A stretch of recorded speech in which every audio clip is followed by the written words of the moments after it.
I'm saying hello to each and everyone who is listening to this audio. Man la seen boy Mickey. Today I'm not feeling that much fine. I'm a beneen device is my board tamit.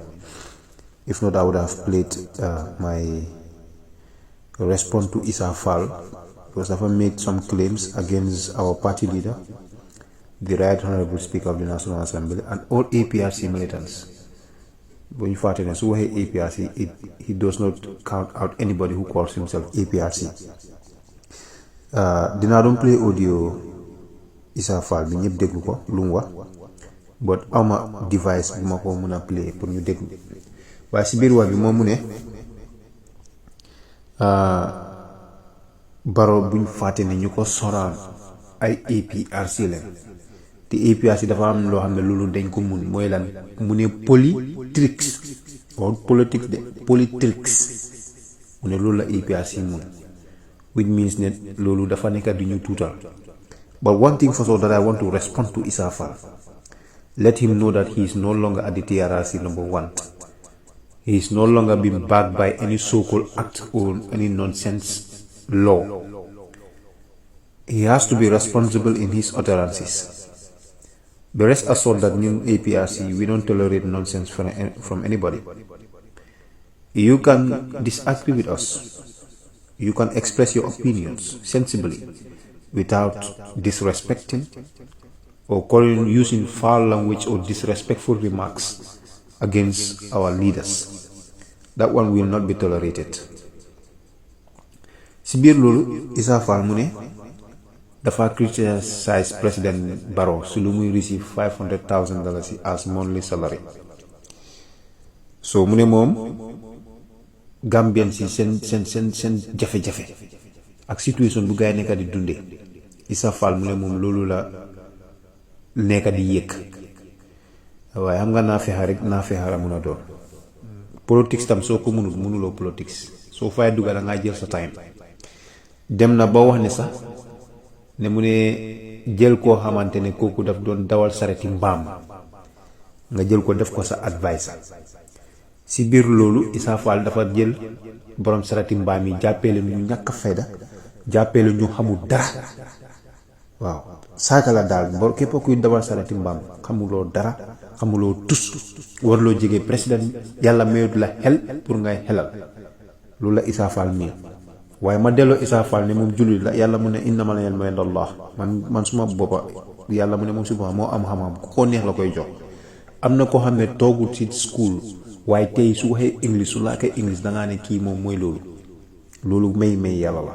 am na koo xamante ne kooku toogul si dara waaye su jàngee alxuraan dangaa ne déedéet.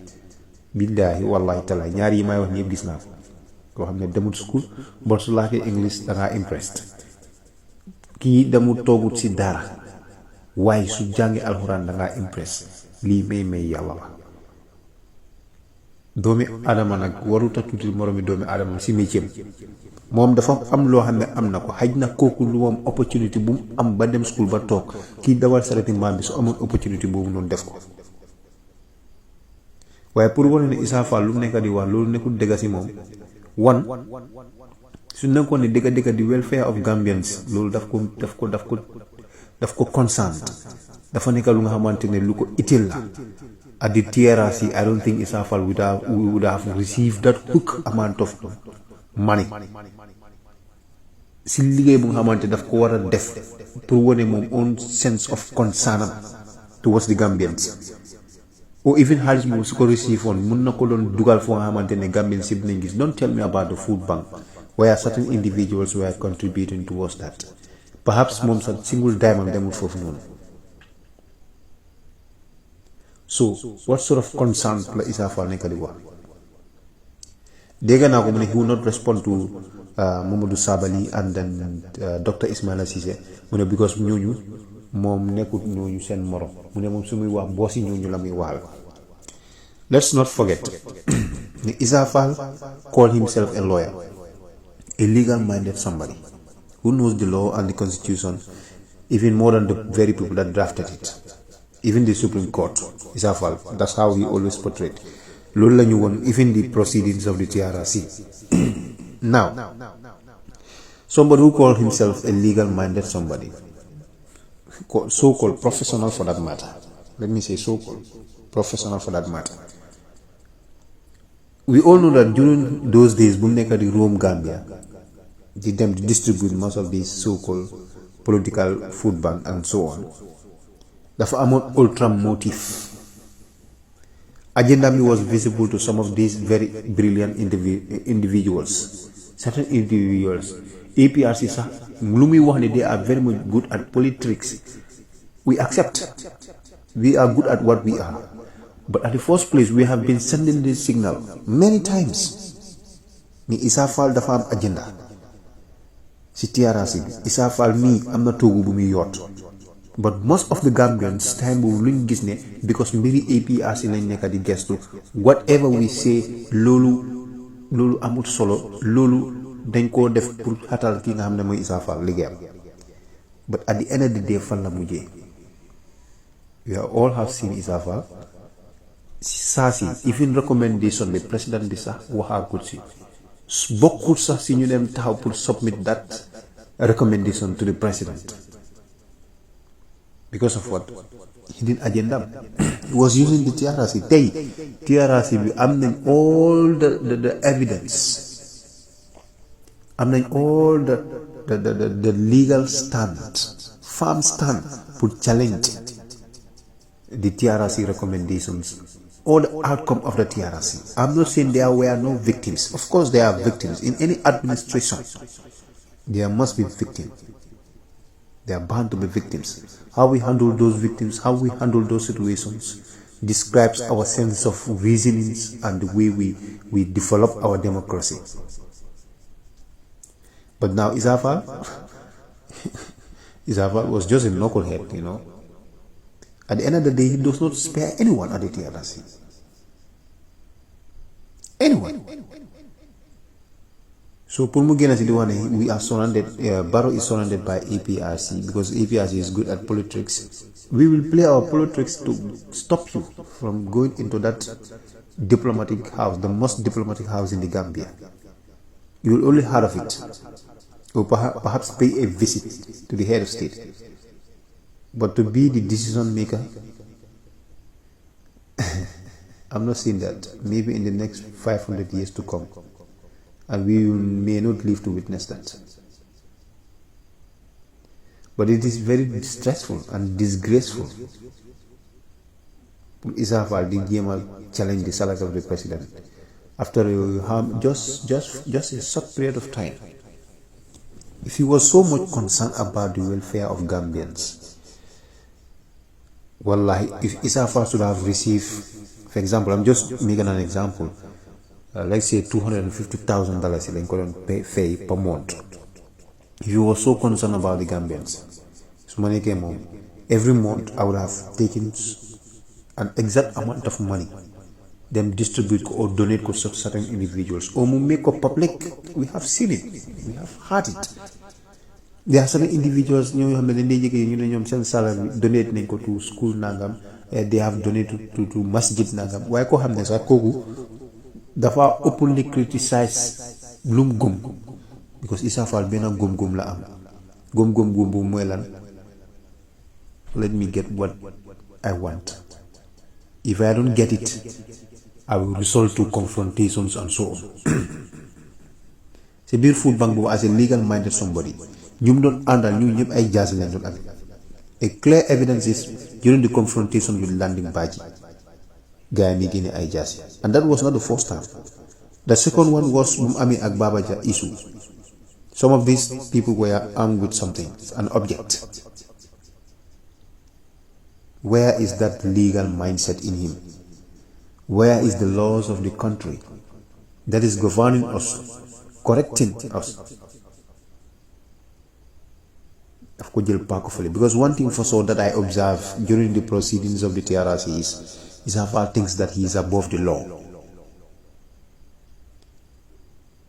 There are many loopholes during the TRC. Imagine somebody who wants to govern this country insulting the donkey carts, so that's number one.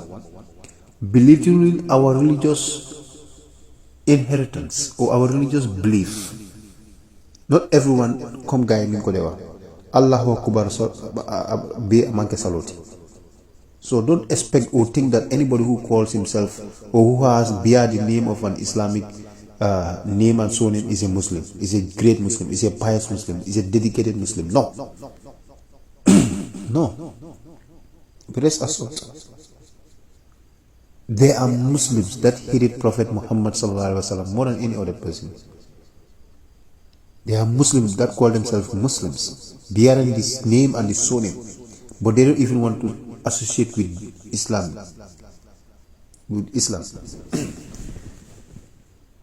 What I cannot understand, Allah subhanahu wa ta'ala said in the Quran, wa anna masajida lillahi fala tad'u ma'a Allahi ahada.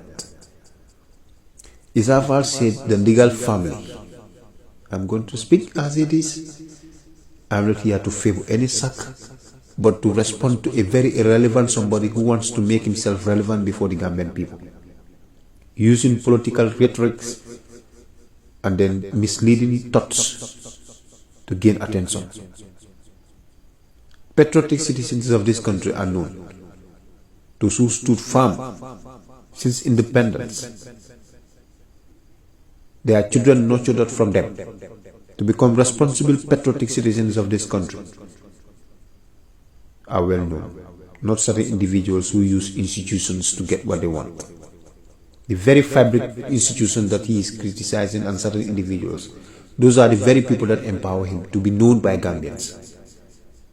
Man, I can swear to the Holy Quran, I have not ever heard of somebody called Essa Faal over the past years, until the very moment that he started doing his job at the TRC. That's the time I get to know that this person is Essa Faal. Mamadou Sabally, he is criticizing. I have known Mamadou Sabally for many years. I have known Mamadou Sabally in the service of Gambia. I have known Mamadou Sabally as a patriotic citizen of this country, a devout person for that matter. He was saying that these people will say this, and the next minute he will say that. And I Essa Faal for we are stupid. Let him not remember. I feel like we're gonna try to grill Lanto Montamba Pinko Munemo Lulu.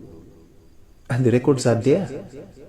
I have played that part multiple times in my audios that Essa Faal is a liar. He's a liar.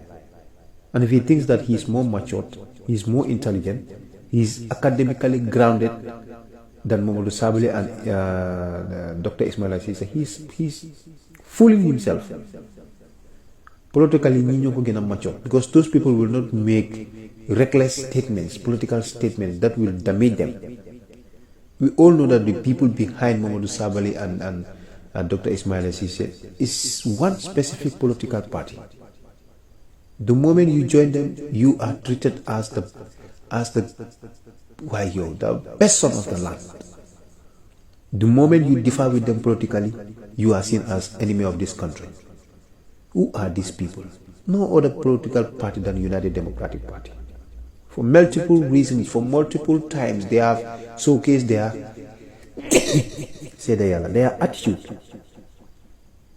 Yeah, this is who they are, and this is what they represent.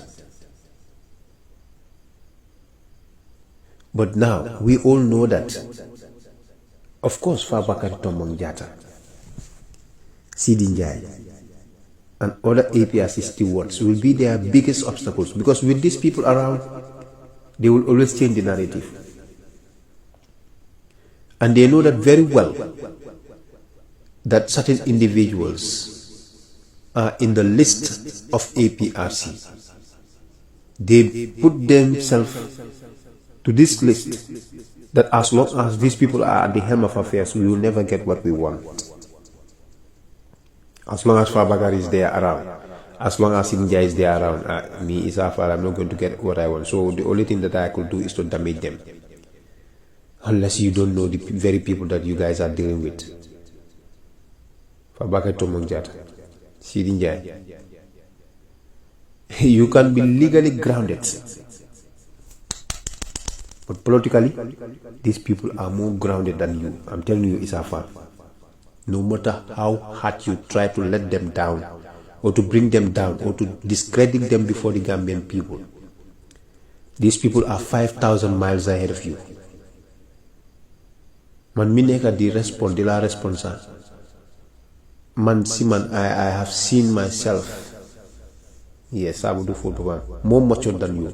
Politically more grounded than you. That's how I see myself between you and me. Not to talk of my leaders, our executive members and so on. For us, we love APRC. APRC is the political party that we know, and we will defend it up to planet Mars and Jupiter. Every inch of the party space, we will defend it. Our every executive members, we will defend them up to any ladder. Even it means physical assault. If it reaches to that level, we will apply it. And the rest assault, we face any consequences thereafter. This is a country that we all own. We have governed this country for 22 years. We have brought so many progresses of this country. A progress that you work so hard to stain. And Allah subhanahu wa ta'ala said no. The very person that you are investigating, making your own final recommendations and conclusions, making your own judgments, that you will see President Jammeh face justice. That's what he said, Essa Faal. Gana yow di nga make sure that nga gis ne President Jammeh face no justice. And I have said this multiple times. I have said it. Man waxuma ñoo xamante ne amuñ xel duñ dee xelaat xamuñ politics te ñoo ñu bokk si ñun muy APRC xama no to alliance because ñooñu seen sense of reasoning bi sometimes is very low. I'm sorry to say this, not all of you, but some of you individuals seen sense of reasons and politically Essa Faal sax mu leen gën a grounded. I'm telling you, some of the no to alliance militants, but perhaps that again am hidden agenda and that will show. But tey ku xool Essa Faal waxam yu mu nekk di ak certain individuals di nga xam ne Adama Barrow, Fabakary Tombong Jatta, President Jammeh ñoom ñëpp they share the same common enemy. All these three individuals, they have one common enemy. And that person, wallahi, any of these individuals, come si get hold, you will suffer. Likewise, any other person, come si musiti, muy Fabakary, muy Yaya Jammeh, muy Adama Barrow. So it is time for you to settle out your trust. And I have been saying this for many years. That for Adama Barrow, His Excellency, President Adama Barrow, His Excellency, former President Yaya Jammeh, they need to sit on the table. They need to communicate. They need to talk. They need to reconcile. This is a great gift, God. A great gift from Allah subhanahu wa ta'ala. I have said it. Billahi wallahi wa tallahi. Billahi wallahi wa tallahi. These two people, they need to reconcile. Forget about their difference. And no one should feel pompous over the other. Their destiny to govern this country was designed by Allah subhanahu wa ta'ala before they were even born. And the end of their range was already destined by Allah subhanahu wa ta'ala before they were even born. So sen commencé ma ak sen jalib yalla moko binda. But one thing for sure, il faut ma xamal len ko. Muy President Jammeh muy Adama Barrow. Yeen ñepp yena bokka ben non. Noni President Jammeh moy noni Adama Barrow tay. Noni Adama Barrow tay moy noni President Jammeh. Bu tangé ba tanga ñi nekk seen gannaaw ñooñu kenn du leen ñëw di okati. Dinañ toog fuñ toog wala toog téye fuñ wala téye waaye yéen ñaan ñi benn jubluwaay benn punishment benn bànnee si yéen la des. And I raise my case. I am saying assalamu alaikum wa rahmatullahi ta'ala wa barakatuh.